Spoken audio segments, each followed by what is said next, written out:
I'm telling you. You're killing me. Jeez. Don't worry. I think we're live. You gotta kill the white screen though. What's white screen?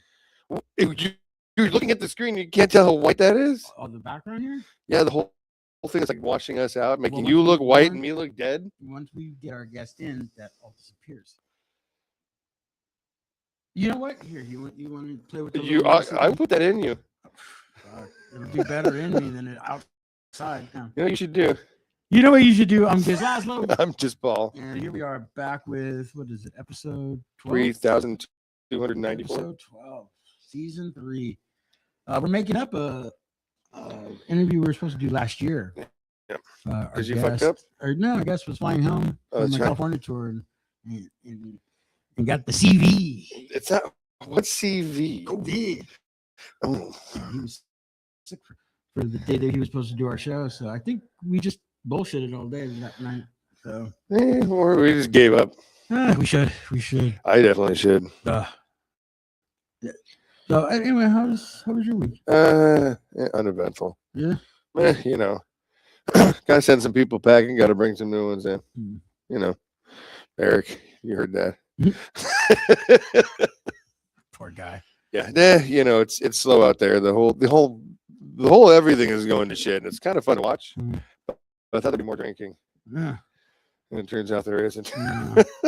You haven't had whiskey, yeah? No, I'm not touching the hard stuff. But you drinking beer again? Here and there. Usually on Mondays, yeah. I can have a couple Guinness. I drank all weekend. No way again? Well, this is becoming a little circular with you. I don't drink every weekend. Oh, really? This past weekend was special because my lady graduated. So you got to drink? She earned her master's degree. MFA. No, MBA. MBA. Yeah. Basketball. Yeah, she can play the. Or the Mexican basketball. Mexiball. Or the Navajo. But I got to see her graduate on stage at Pepperdine University on Saturday. Very proud moment. Cried. Yeah, I did. You know, and I was telling her and her family that I was great up until when everybody throws their fucking hat up, and that made it real for me. No, you realize you couldn't catch that hat no matter what. I will never throw a hat into the air. Yeah, held back 3 times in preschool. We know. Like my mom told me, I never knew that the last time he graduated was kindergarten. Uh-huh. And I did graduate from American Bartending School. Well, I think you kind of pay for that, right? Yeah. Uh-huh. How do you make? How do you make a gimlet? I was in the top 10 of my class, and there was only 9 people. Yeah. Uh-huh. I was the top 9th percentile out of 4 people. But happy 420 for those of you who partake in the greenery. That means smoking marijuaners. I did not smoke anything today. I don't do that. But a lot of new stuff coming up. I think next week I'll get more into that since we still got another week before I start playing shows again. You're allowed now? Yeah. Parole officer, I'm there on you go. Probation, so I can go back on the road. But next week is a special show. Yeah, I'm actually kind of looking forward to that one a lot. It's going to be... Not that tonight's going to be any less great, but... No. Next week's my birthday show. So well, that's the problem with that show. I'll probably be drunk as hell, and we're going to have 2 guests. Oh, we are. So, and from what I understand, it's going to be a very special... Hey, Mindy, do you have the number for ICE? For Canadians? Yeah. No, for you. Oh, I'm going to be really drunk. Quick, call ICE. What's your name? I don't know. Shit. Irish Bridge Troll? No. The Dublin Bridge No, I'm a castle owner. I've had enough of you. Let's get our guest in. I think we should. Our guest tonight is Charlie Overbey. I've known this cat since the early 90s.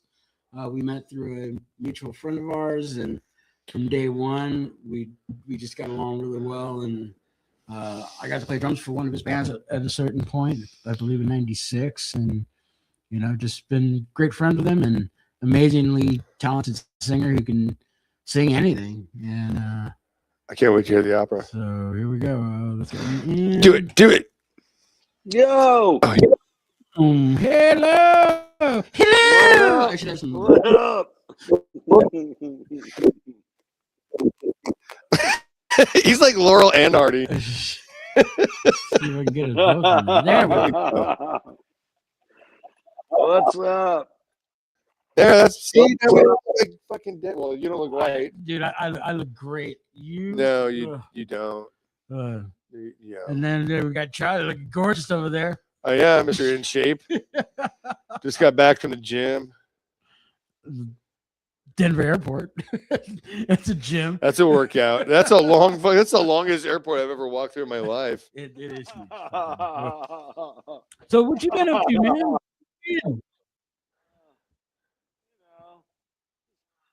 Do it again. Keep breathing, Gizz.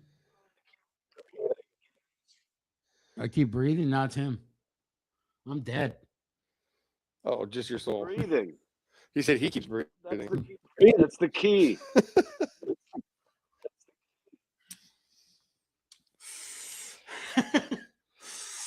Yeah. All right. All right. It's The camel just went through. It is. It is 420. Jeez. So where are you at right now? In New Mexico, I believe?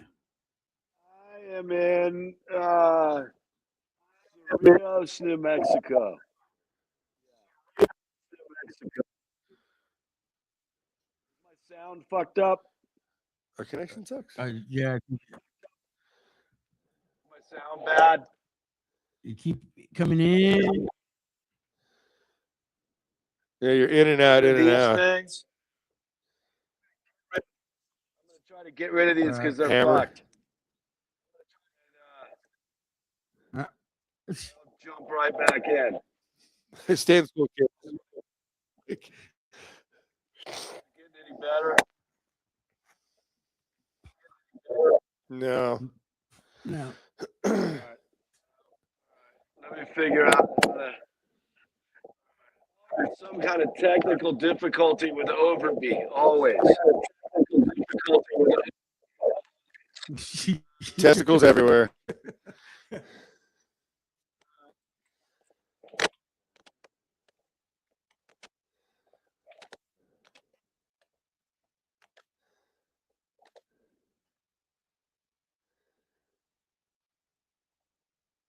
How about now? How about that? That's There we better. All right. Can you hear me now? Take two.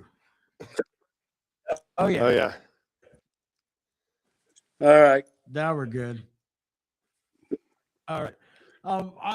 Let's see. For me, I remember meeting you in a very early 90s. A mutual friend of ours introduced us, and that first night we hung out, it was just, I think it was at her place in Tahunga.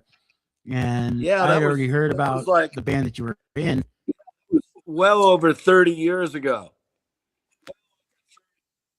Yeah. And Yeah. at the time, you were playing for a band called Ferber in the early 90s. And then in 96, you lost your drummer and called me up immediately. He goes, dude, can you do a couple shows for me? First show was at Bar Deluxe. Oh man. And that was a great fucking show. I loved that band. Like, he gave me back then, you guys only had a cassette available. And That's all we ever I had to had. learn off a cassette. Yeah. What's that? That's all we ever had was a it was cassette. amazing. Yeah, but there were great songs on that. I remember, if I'm not mistaken, your guitar player was named Steve Gardy. Yep. Yep. The original. Yep. Can't- Man. Yeah. That Well, guy, I played a couple. that guy, such a great guitar player. Like really great. Like one of the best guitar players I've ever known. Even 30 years later, the guy's still one of the best guitar players I've ever played with. And he fell into that He fell into that I'm gonna play Christian music thing, and that's it. It just fell into obscurity. It's kind of a little bit of a death, isn't it? Like you just kind of. I mean, I get it. You should be proud of it, but you kind of kill yourself. You're really close indoors. Yeah, it's a bummer because that guy was so great. Still alive. He's still around, but he doesn't get out and do anything. Just plays in his room, you know. I doesn't even play in a worship band on every Sunday. What? He doesn't even play in a worship band every Sunday. No, he doesn't. He doesn't even get out and play. I don't think. I don't know. I mean, every time I talk to the guy, like every 5 years, he tells me he's making a record, but he'll never let you hear it because it's never good enough. He's one of those guys, you know. Oh yeah. But one of the greatest guitar players of all time. This guy's a fucking animal. But just can't get it good enough, huh? Nah, I mean, I've tried numerous times to bring that guy back into the fold, and he just, you know, doesn't want to do it. But whatever, you know, some people are cut out for it, and some people aren't. He's cut out to play in his room with himself, kind of like you, Gizz. I can't even see it anymore. To me, like when I first met you, you already had, you know, a little bit of a, you know, a career, you know, because I knew about you before I met you, and when I first met you, I knew you as Kit, you know. Oh God, as Chuck, or, you know, and you know, I used to go to those shows, and you know, I don't know if you want to talk about that first band that I do. I do. But Big Bang. I want to hear about this. The great. I heard there was glitter involved. Yeah, you know, one of best. There, back in in 80, I guess 80, 82, 83, 84. I guess it was 1980, but I was supposed to graduate in 86. So 82 would have been ninth grade. So 1980 in seventh grade, 80, 81, seventh grade, eighth grade, when we were all just discovering punk rock, you know. I remember there was like three of us at school that had gotten into like, you know, the first TSOL EP, and when we discovered that shit, and it was like, oh fuck, you know, and immediately just shaved our heads and thought that we were so punk, and then getting kicked out of school and going to more schools and more schools. Just even in eighth grade, like going to more than 2 schools was a goal, kind of. And but then once we got out of that, and then when I was in eighth grade, I got kicked out of my school and had to go to another school. There were no punk bands at that school, and there weren't really any punk bands in La Habra, at least that were 15 years old or 14 years old. And so I started playing with these dudes at my junior high that were all into like you know, Maiden and that shit. So I ended up just playing in like this kind of metal band, and I don't know. I don't know what happened, man, but it just drifted into like I was still listening to punk rock and but playing this like rock music with these dudes at my school. And then I don't know. I guess that just kept evolving to where you go to punk shows and there was no chicks. And then that whole like butt rock thing, that butt rock thing started happening, you know? And you go to those shows and there were tons of chicks. And it was like, okay, well, but you'd have to like, I can listen to whatever I want to listen to at home, but I think I'm going to play the music that the chicks are into. And ended up moving to Hollywood from La Habra. And I just ended up in that silly glam band. And it was super fun, you know. I mean, I don't talk about it a whole lot because it's not really not my proudest moments, but I would say some of the best times of my life were in that era.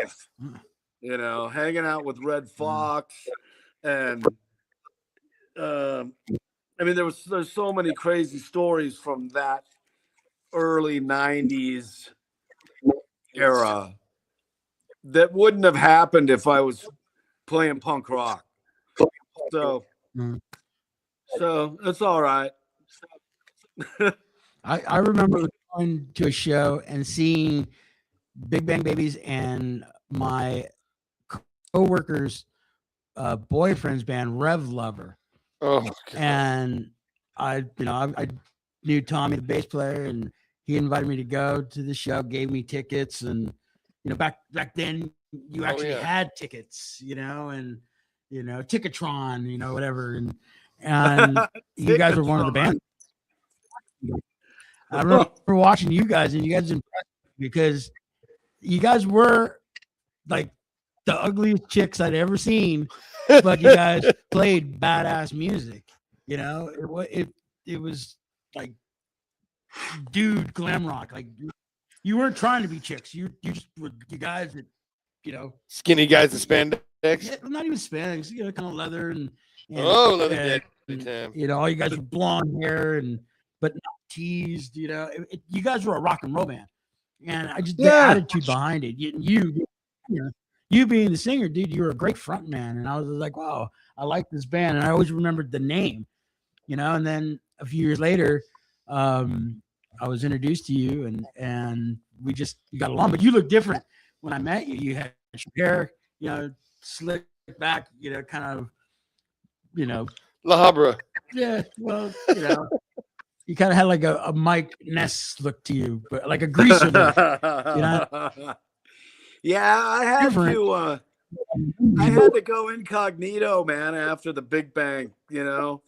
I mean, you know what actually happened was we had signed on to this Japanese management company, and we were getting ready to go to Japan, and one of our songs was like the theme song for the Japanese soccer league. And so we were blowing up in Japan. You know, everybody says we're big in Japan, but we were really big in Japan. And so we were getting ready to go over there.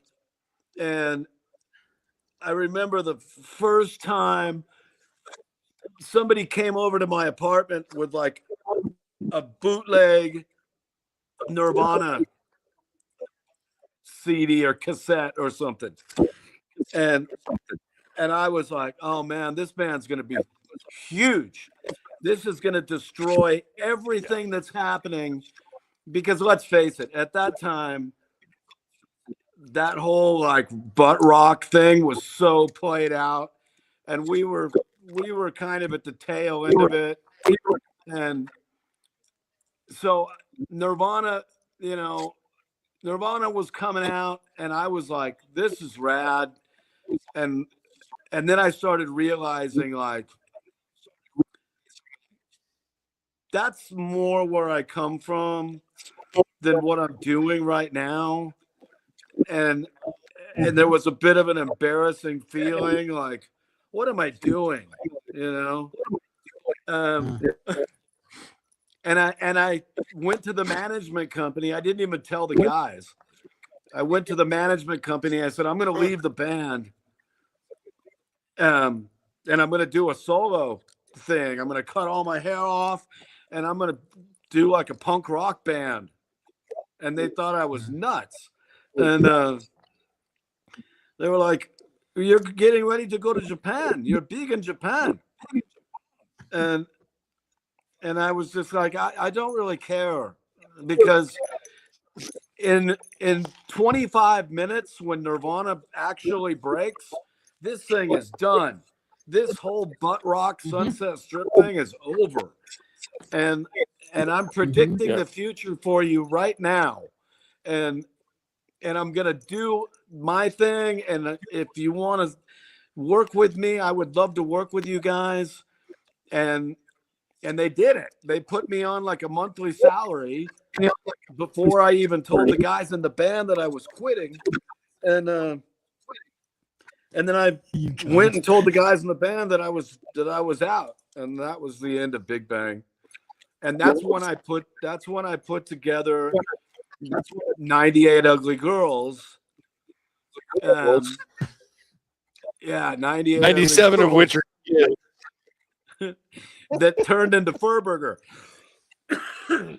Because 98 Ugly Girls was out playing, and at the time I had the feds were looking for me, and the feds started showing up at clubs, and so we had to change. They knew the name of my band, so we had to change the band name to Furburger.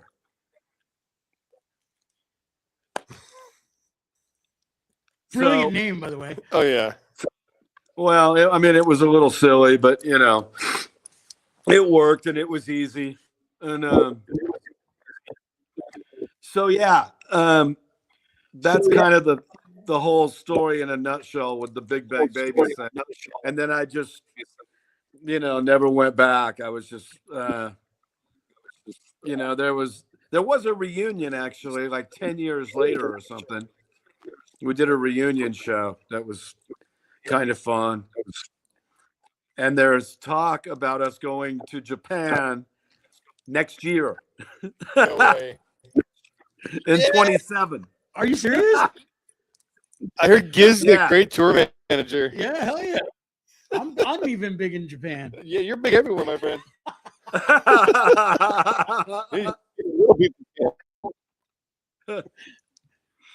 Oh man, that's hilarious. So after Furburger, would you? I wasn't done with Furburger yet. Oh. Yeah, you eat fast, don't you? Did you guys play backyard shows around the harbor and whatnot? The what? Did Furburger play some like backyard shows around the harbor? I think my shit is not happening over here. I'm having a hard time hearing. And it's not just because I'm old and deaf, but that's probably playing a part in it. As Furburger, did you guys do backyard shows? Backyard shows? I'm not mumbling. Yeah. No. Well, who? Did who do backyard shows? Did Furburger do backyard shows in La Habra? No, Furburger. La Habra. Oh yeah, of course, man. In the early days, yeah, of course. the Kager parties. Yeah. I grew up. Yeah, I grew up in San Gabriel Valley, and I remember seeing the name around. Yeah, it's been around.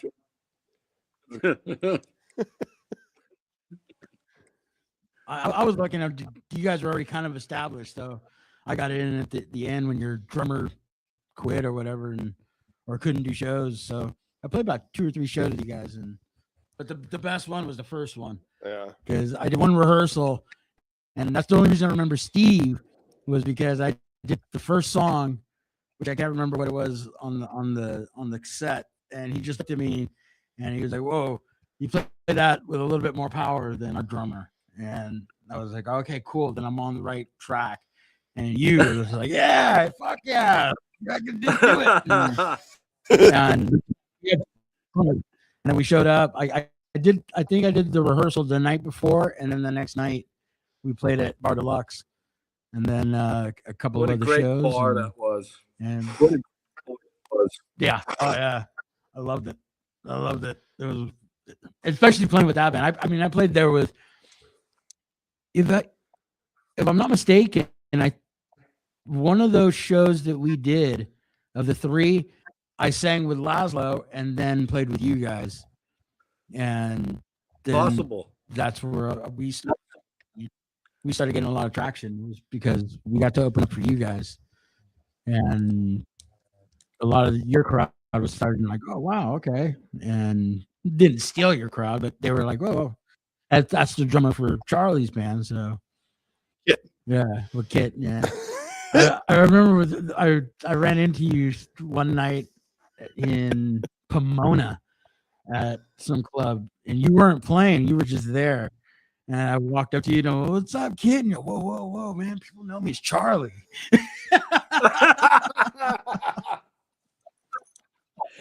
Oh yeah, I was really trying to escape that Big Bang Babies era, you know. Yeah. But you know what? I mean, I remember working at Bar Deluxe, and people were still calling me Kit. So I don't think that it actually. My name. I didn't actually change my name until because I wanted to hang on to that Big Bang crowd. So I didn't change my name. I wasn't smart enough to do it right out of the gate. I wanted to hang on to that whole Big Bang crowd and bring them with me. And I didn't change my name until I joined Custom Made Scare. And I remember they were like, they were looking for a singer, and I went to audition, and I was working at Bar Deluxe. I was a bar back at Bar Deluxe at that point. And I went to audition for Custom Made Scare, and it was good. I mean, we knew right out of the gate, like, okay, this is going to be rad.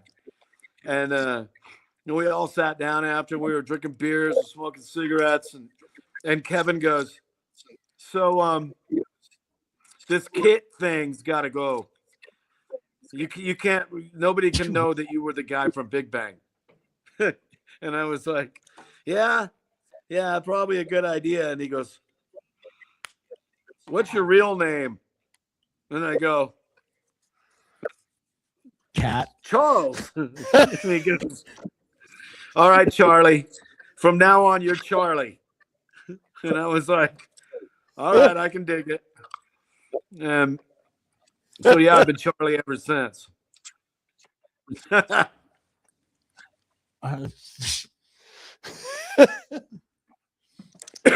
funny.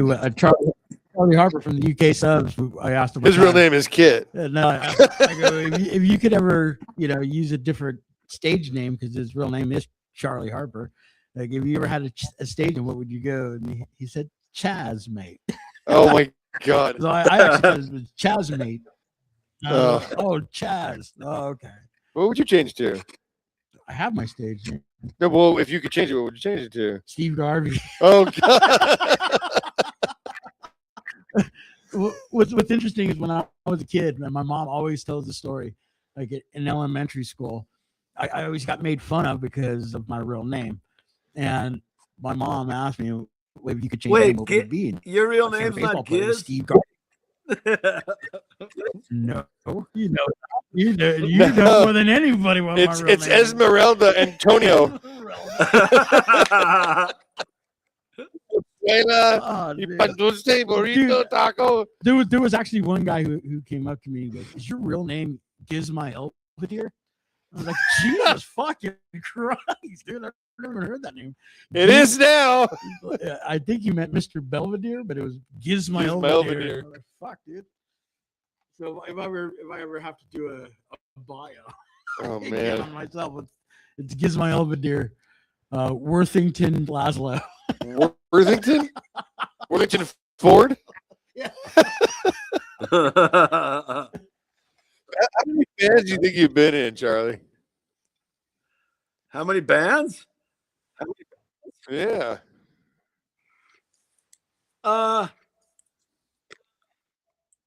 Well, I had my kid bands, and then 98 Ugly Girls, Custom Made Scare, and then I had a band. I had a cool band called Girls Crash Cars for a little while. And that actually might have been my best band. And there's no recordings. It's kind of like the Furburger. Like nobody, I have no recordings of that shit. Gizz is the only one that has the recording of it.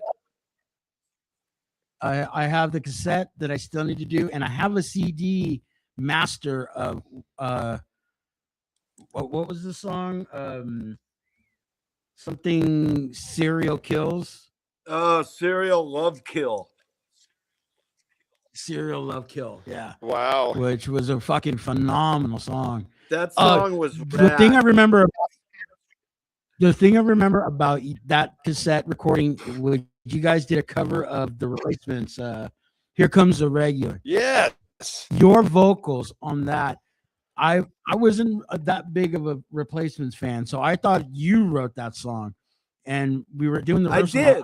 For some reason, because your voice on that just was absolutely brilliant, beautifully.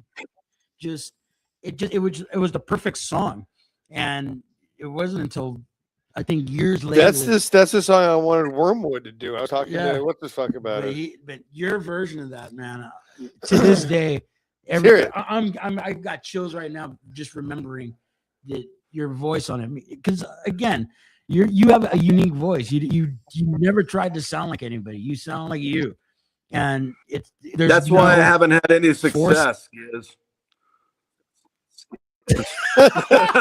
Well, you get more success if you didn't try to sound like Gizz.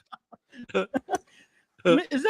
Is that it? That's why I don't have success either. Yeah. I sound like Oh, really? What's up, Creed? Whoa! Whoa! Oh my god, dude! Oh my god, dude! That's not recorded anywhere either, huh? I don't hear. But yeah, that was yeah, that song.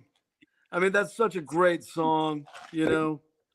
And the funny thing about that song is when I was like, hey, let's do this song, I just went into rehearsal with it one day and was just started playing it because all I knew was the chorus.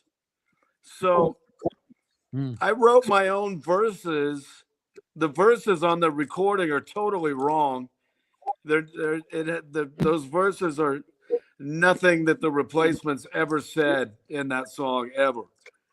I just made up my own verses and used their chorus, and kind of made it into my own story, you know. But yeah, I love that song. I mean, somehow I did find a recording of that song. I have a cassette that doesn't have Serial Love Kill and it doesn't have I'm Not a Dick, Ted. Doesn't have any of those other songs. Yes. It just has that Yeah. replacement song. And I heard it like probably about 6 months ago when I was going through cassettes, searching for like old cool stuff. And I came across that recording. It had that and it had Let It Be on it. Oh yeah. We did that like punk rock version of Let It Be. And Oh, would it be? No, Let It Be was Yeah. it was a replacements album, but they said whatever comes on the radio next is what we'll name the album.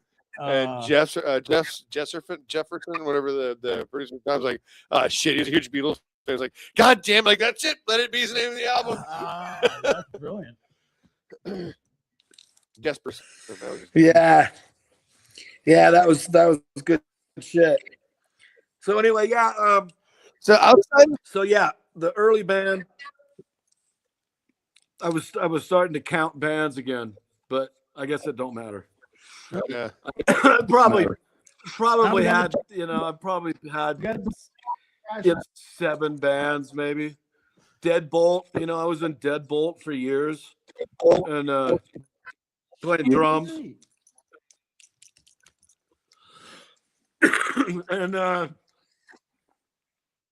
and then I had Charlie and the Valentine Killers, and and then after that I started Charlie and the Broken Arrows, and now I'm just the old guy Charlie Overbey doing like singer-songwriter stuff. But I did get to do a cool recently. Did you see that We Are LA thing, Gizz? Yes, I did. I did. You know about that? That was fucking. Yeah, it was great, man. That was pretty cool. How did you get most of those guys to play on that?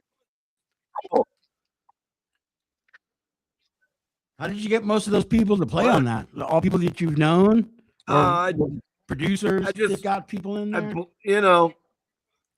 I blackmailed everyone.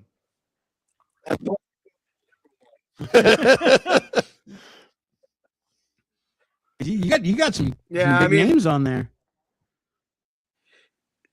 It's pretty rad. I mean, Mike Watt, Tony from the Adolescents, Johnny Two Bags, Ron from TSOL,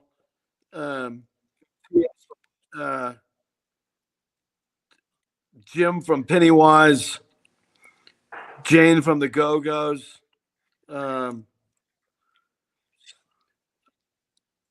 what's her name that from the Linda's, like, yeah, there was a lot of everybody stepped up for it. I wrote that song with my kid, and I was like, we should do this song and try to raise some money for the people that got fucked under in the LA fire thing. And so yeah, I mean that's kind of still going on. It kind of started out and petered out sort of quick before we raised any real money. So, and it's taken forever to get those vinyls because check is so slow. So once the vinyls come, we're gonna rev that thing back up a little bit.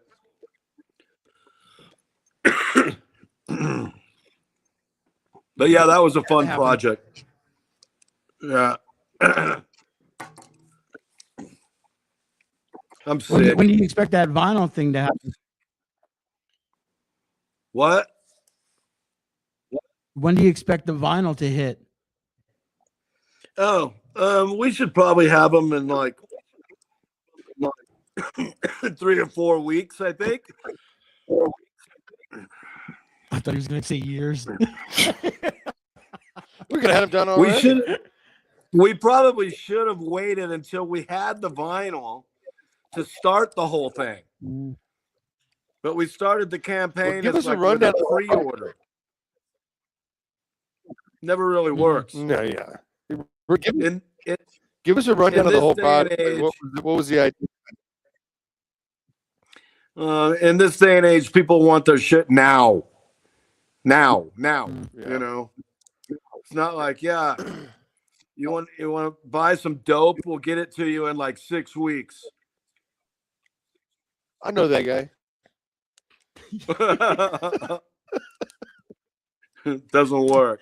We ordered some shit. Still Oh, waiting. yeah. For next Christmas.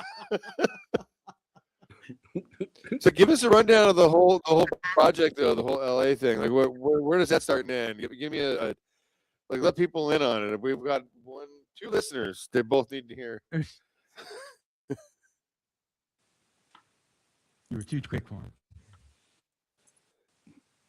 What? Give us a rundown on the whole project, the whole LA project. Run us down on the whole project with the recording stuff, with the fires. The We Are LA project? Yeah. Oh, I just did.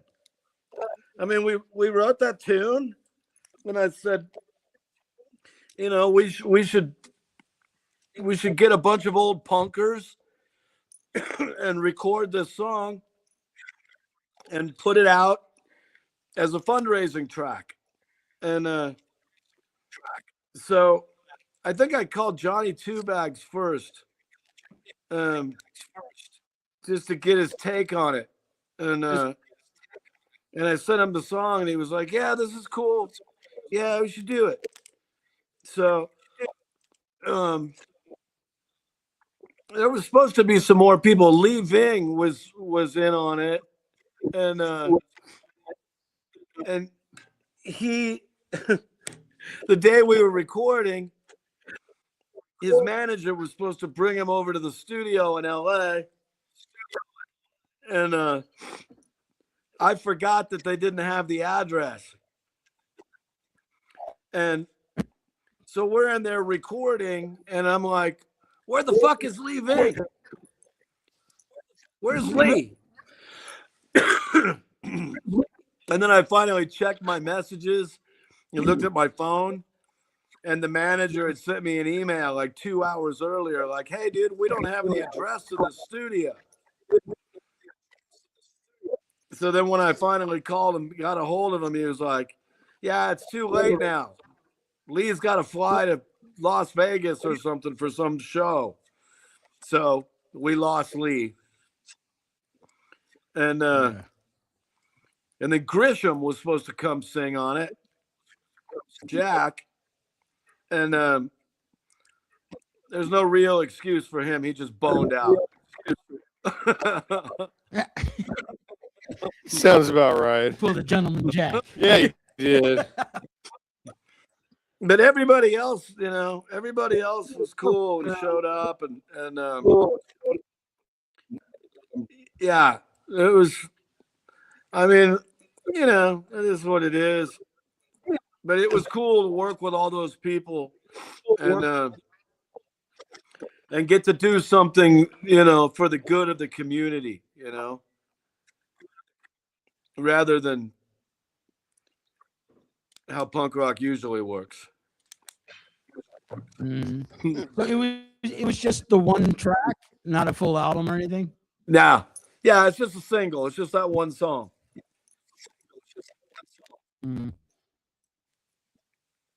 But it's on a 12-inch, right?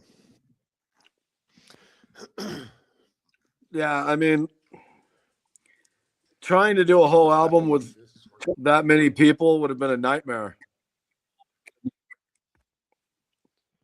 That many punk rock personalities in the same room. Oh yeah, that'd be fun. Which one am I? 3.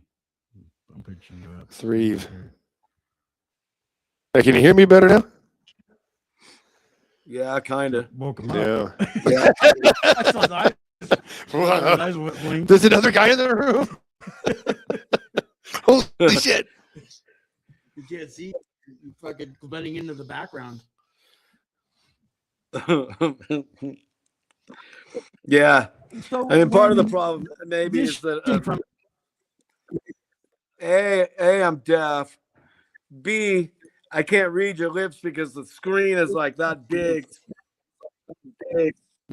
Ah, So so I need a bigger mouth. Oh God. thank God I'm on an That's what you iPad said. and not on my phone. Yeah. Wow, if you've been on your phone, yeah. What made you go for the transition from, let's say, like the punk rock bands that you were in, and then into the singer songwriter type of genre, Oh, which I think was a killer decision. yeah, I think it's a natural progression, you know, to I mean, I always wrote songs, like real songs, that weren't just about angst and, you know, drinking and chicks. But I think that I don't know, I think it's a natural progression if you have that in you, you know, if you have that songwriting crazy, um I think it just kind of happens, you know. Gizz, you can't play punk rock all the time, and when you're at home and it's just you and the guitar, you're not going to sit there and, you know, necessarily play punk rock. You're going to let some emotion out that's been buried down in there, or, you know, I think with those kind of songs, that shit has to come out, or it just sits and festers. And so yeah, I mean, I think it was just a natural progression. Part of me still wants to make a punk rock record right now, you know. But I don't know. I was talking to a buddy of mine the other day, producer guy, very good friend of mine, and I told him, I said, I kind of want to make a punk rock record. And he goes, for who? And I go, for me. And he goes, well, if you want to make a punk rock record for you, then make a punk rock record for you. But no one else wants to hear your punk rock record. What a cunt. Wow. And I was like, well, why not? And he goes, because you're old. Yeah. And, you know, I think it's all here, you know, that the whole thing about like that age is only a mentality thing. I think that's true. There's something true to that. But at the same time, if you were an established band like Bad Religion or TSOL or Fear or those, you know, bands that have been doing it forever, then you can still make new records. But trying to come out as a new artist at 58 playing punk rock, I don't know if people will take it seriously. You know? I don't think punk rock was ever meant to be taken seriously. Maybe the thing behind it would be who you get to be on the record. You know, if it's a bunch of these established names or people that came from, you know, the same scenes or, you know, the same concepts and you know, mentality. Oh, you mean like you came from, like a punk rock super group? No, Pooper trip. definitely not super. So you These are PR? people we know. Diaper. Well, you know, most of us older dudes are either super busy or not busy enough or jaded as fuck. Yeah. And I mean, it would kind of be fun actually to get 4 guys from that were all in other bands and put together like a cool new punk rock band. Could be kind of rad. But yeah, I don't know. I mean, I guess good is good, right? If it's good, it's good. And if it sucks, it sucks. If they were great, they'd be established. Yeah. You can't get the great guys. You gotta get the good guys. Mediocre punk. It is. Meatycore. They have one more shot. Yeah. Yeah, I don't know. But you're absolutely correct that everybody our age and who's been doing it as long as you and I have, are jaded. Oh yeah. Yeah, I mean nobody wants to get in the van. I do. I love the van. I love Can shitty, I drive? Yeah, I love shitty hotels and Pabst Blue Ribbon, and I'm into it. Bars. I still have the 15 passenger Dodge van,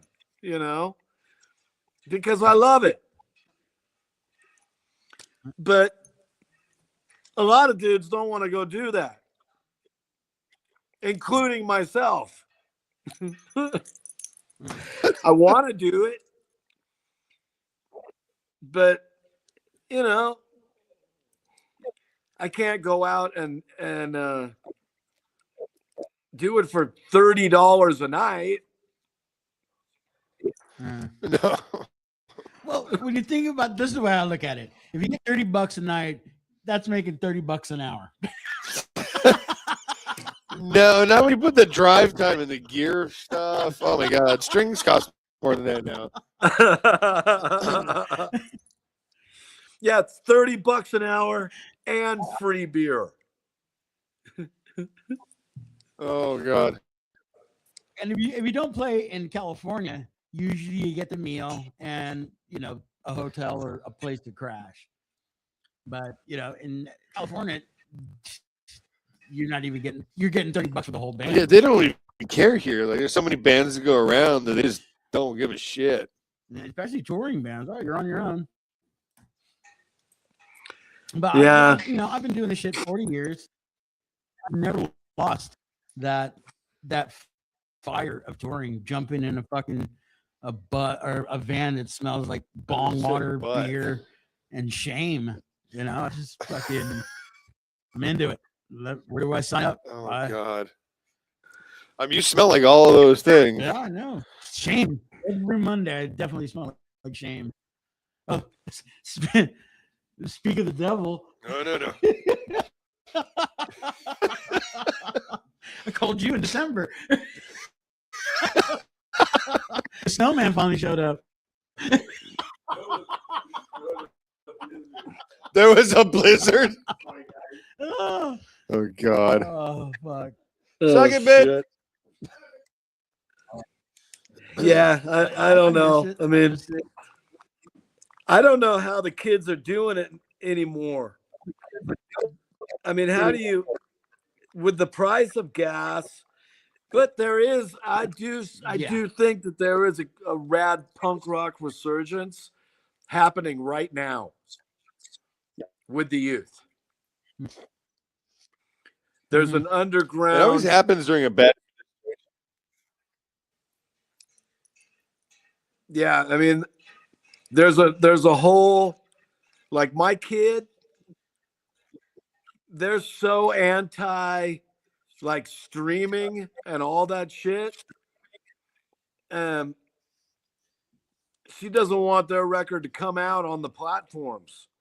She's like, we just want to make cassettes and vinyl and maybe CDs, but she wants to do cassettes and vinyl, like 7 inches and stuff. And if people don't come to the show, they don't get it, which I think is rad. Mm-hmm. You know, Yep. There's that whole underground backyard party thing going on again. Street teams. I think the kids are kind of the kids are going to bring it back, you know, and make music cool again.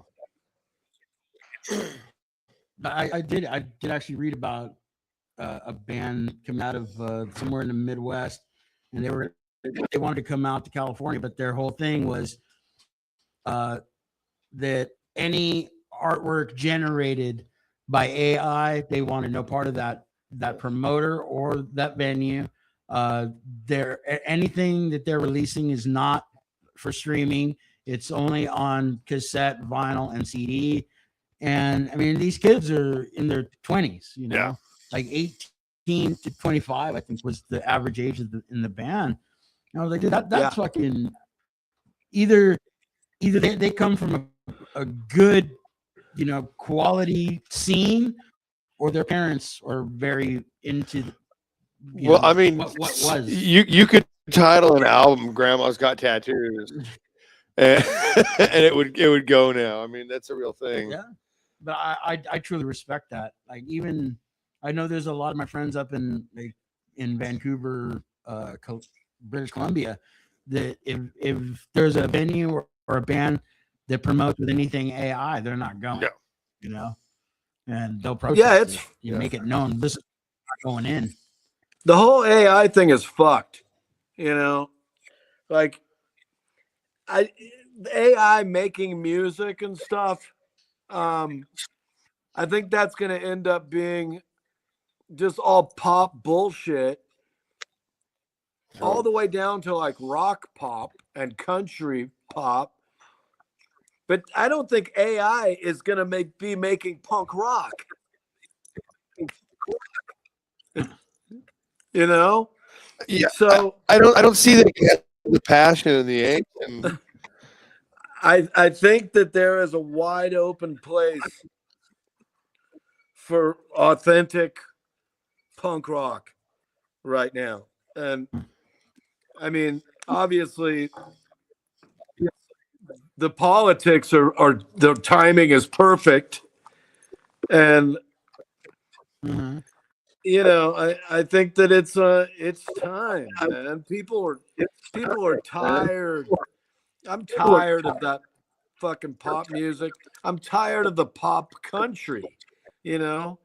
Like I've been in that when I got shifted into that like outlaw country world, even though my stuff's not necessarily outlaw country, it kind of fit into that mold. And I guess because I was wearing a cowboy hat, and you know, it's been good for me. But now, I mean, I'm pretty outspoken. You know, I've been pretty outspoken about my my disdain for the whole Trump thing. You know, I think the guy's a pile of shit. I'm sorry if you like him. Hey, but no. So I've been very outspoken about my feelings about that, you know, to the point of like being super punk rock about it. Like, I don't care. If you like him, that's your business, but fuck you and fuck him. And so a lot of that whole outlaw country world doesn't want to book Overbey because they think that I'm going to get up on stage and be like, fuck all you rednecks, you know, which I might. But I guess bringing it full circle, it's a good time for punk rock right now, you know. And I'm really hopeful for the kids that they can bring back some kind of a super solid, authentic scene, you know. So, yeah. I'm with you on that, man. I'd like to see a little more disdain, a little bit more anger out of these kids, like Density Punks or newish, like that stuff's going on where you're getting to see the same side of it that we saw when we were young. You and I grew up in the same neighborhood, not rich white Tahunga over here. Oh, wow. I was from Sunland, motherfucker. Yeah, I mean, think about it. Back then, when when punk rock was, there was some of those punk political bands, but it was like Ronald Reagan had nothing on Trump. Ronald Reagan was like fucking Cinderella, He's fucking he's Mother Teresa, dude. Jesus. Yeah. So, but how badass was it? Reagan, at least he had a band named after him. Yeah, right. Reagan Youth. Like and a Garbage Pail Kid. There'd be no band who would have the balls, even in trying to be funny, to call themselves Trump Youth. No. Like nobody wants nothing to do with that. I wouldn't touch that. I saw a thing. I saw a post today that was about a new tour that's getting ready to go out. I don't know how it's going to work. I don't know what it is. I can't really wrap my head around it. But it's the Billy Joe Armstrong guy, Tim Armstrong, and that chick Nora Jones. Oh wow! I quit. I quit. I'm out. Nope. I don't know what they're gonna do. I mean, is it like a storytelling tour? Are they playing music? I don't really know what it's gonna be. I don't know. A paper rock scissors competition. Sit down comedy. I mean, I know that Armstrong's very outspoken about his feelings about everything. Armstrong's kind of quiet about everything. But where does Nora Jones come into that? She's not white. I don't know. I don't get it. But it'll be interesting to see, I guess. Yeah. I'm gonna have to read up on that and see what it's about. I know. Gizz, how many bands are you in right now? It's funny. Before we went on air, I was talking to our neighbors here, and one of the guys, I just met him, and he knew who I was because they were talking about us. And he goes, "How many bands are you in right now?" And I told him, I go, "Well, I still sing for an Australian band called Screw Tape. I sing for an acoustic duo, Wormwood. I sing for a indie power pop punk band called Foreclosure, and I play YMCA. I play drums for a German band called Bad Advice, and I still am the drummer for Bad Town Boys." And that's it. 5 bands, that only I'm 5 with and still. Yeah, right now, I am getting older. He smells dead. He's gonna be back at the home by 9. You're lucky to even be alive right now, Gizz. What's that? I said you're lucky to even be alive right now. Dude, you ain't lying. You ain't lying. I should have killed him months ago. You should have killed me 3 years ago. I did. It's especially the last fucking 5-6 years have been tough, but I got through it, and I enjoy what we do, and I enjoy what I do, and I try to surround myself with people who aren't like overly positive, but have a positive effect on my life. And I think that's where I was lacking in some of the years that I was trying to heal from the shit that had happened. And sometimes the people that you think you can trust because of, say, their spiritual backgrounds aren't necessarily there to help you. They want to, it's almost like, are they looking? They're pushing their own agenda. Yeah. And are they trying to heal you so that they get points? Yeah. And to me, I the point thing, I don't get it. Like I've told everybody that I know that have somebody in their life that's hurting, somebody that's depressed. Like if you're really their friend, just fucking listen. Open your ears, not your mouth. Because that's what they want. They want somebody to hear them. Eventually, they're going to say something that's going to trigger them to go, this is what I need to do in order to be happy again. Yeah. It's not you opening your mouth and telling them your journey, your story, your testimony, whatever the fuck. That does nothing to do with them. Right. If you and I have something that happened to us that's exactly the same, what helped us to get through it is going to be totally different. Yeah. So it doesn't matter what you and I could say to say Paul, it's going to affect him. He needs to realize what is happening. And I think especially in this moment in life and in these times, it's most important. If you see somebody who's going through a dark season, just be an ear, be a shoulder. Yeah. They're the ones that will eventually be able to come out of it, but you're not going to be able to do it. I'm not going to be able to do it. The church, God, whatever, it's not going to help. It's if you truly want to heal yourself, eventually you will. And I'm thankful that it took time. It took another death to make me find out why I really wanted to be here again. I lost two dear people in my life. One tore me apart. One brought me back. But if it hadn't been for those two people, when my dad passed away, I would have taken that completely different. That I know I wouldn't be here right now. But I'd already been hurt enough to know how to deal with my father's passing.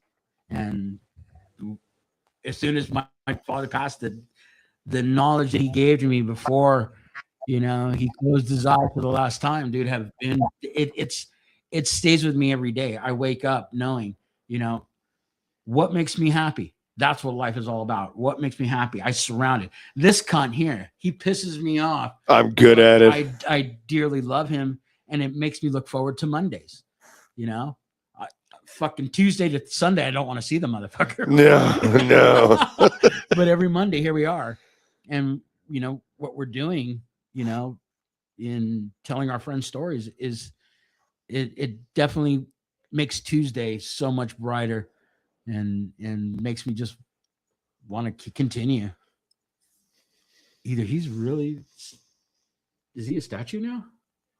Mm-hmm. Or did we get rid of him? No, he's asleep. He's asleep. Oh, he quit on us. I wonder if that beeping noise is his battery.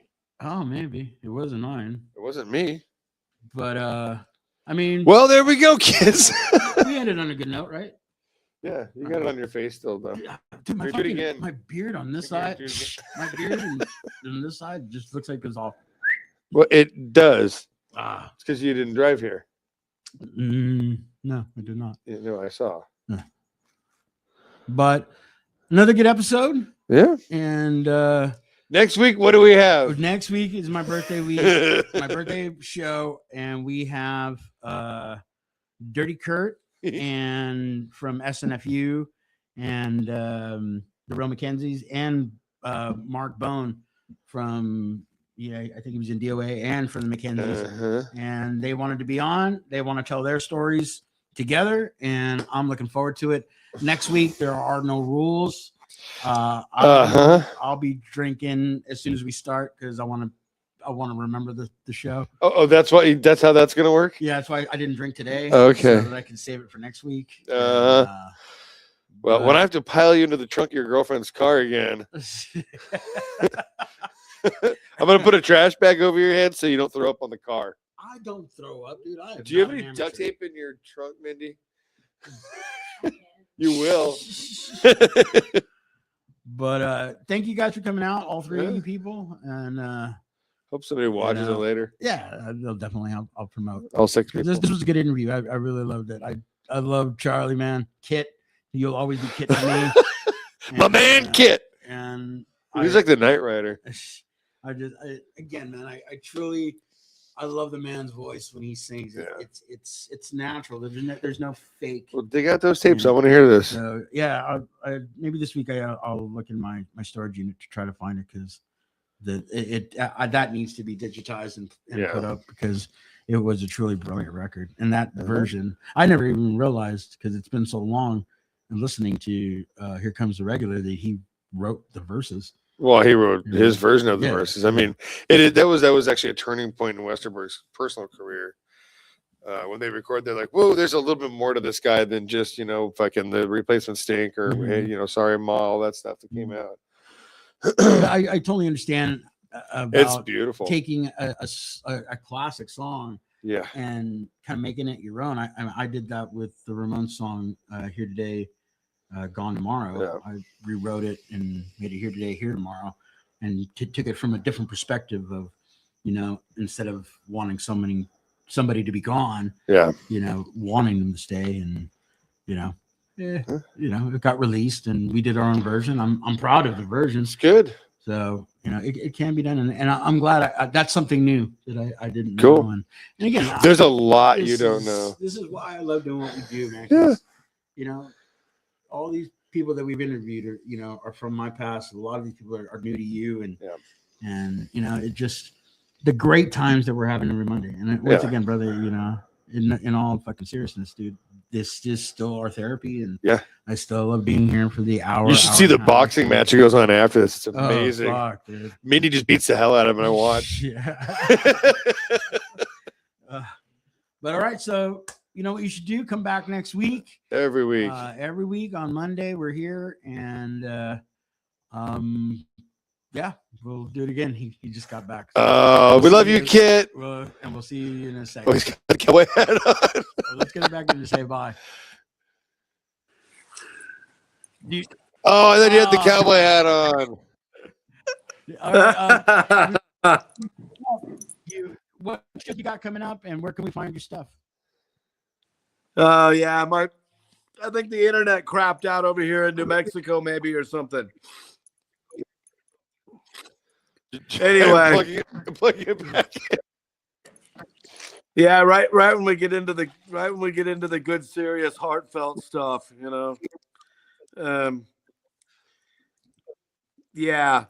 mean, I always, in closing, I'll just say, I always say, enjoy every moment. Because it's almost over. Yeah. Yeah. Gizz, do you remember the time when you called me and you were going through it and we hadn't talked in quite a while and I love this. It meant so much to me that you thought, I'm going to call Overbey. And you called me, and you were going through a really heavy time, and this was just like in the last year or two, probably maybe a year ago or something. And it's been a while. You called me, and you were going through it, and I was just listening and listening and listening, and about a half hour in, I said, "Hey, Gizz, I love you and I want to be here for you, but I'm so high on mushrooms right now."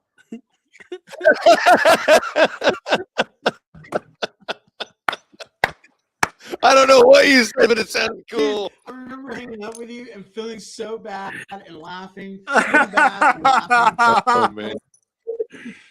right now, man. He's sitting out there. Fucking Rock talk to him. But like we hadn't talked in so long, and when I saw that, I should have had my phone turned off. But when I saw that it was you calling me, I was like, I got to take this call. I got to talk to Gizz.